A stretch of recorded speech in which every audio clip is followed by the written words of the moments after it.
nhàn mó một đùa chọt cao đi mình đi hoạt man có mấy phần ai mình đi chán lại có bao giờ nào đâu cả thầm ta tao lên màu xiên hoa người ta cao có chán chán học lộ rồi người ta tao mi ta chán ra đi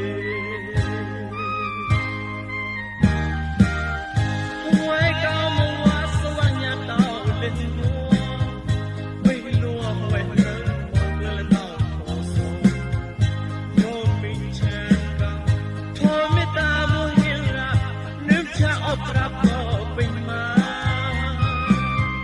mua tiền lại lời tao lên hoa asanam để bỏ cao mấy ta sẽ hàn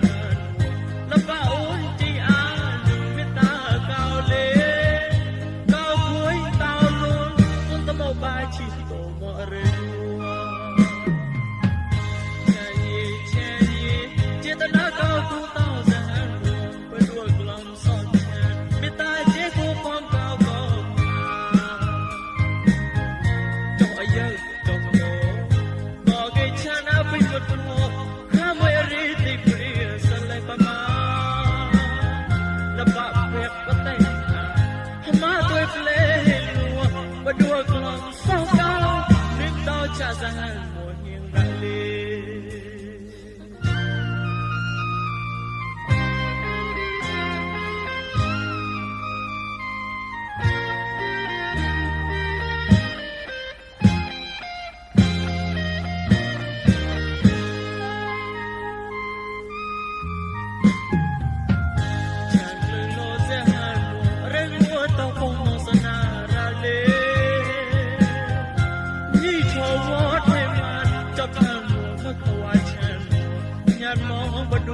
một đùa chọt cao đi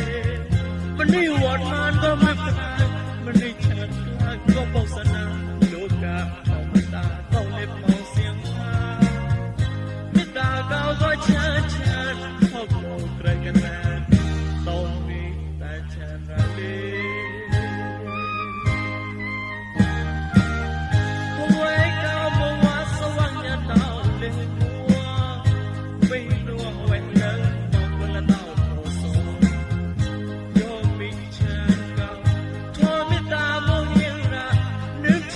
rạp có bình mà mua tiền lại lời tao lên mua asanam để bỏ cao người ta sẽ hàn tập bảo chỉ ăn người ta cao lên cao cuối tao luôn muốn tao một bài chỉ tổ mọi người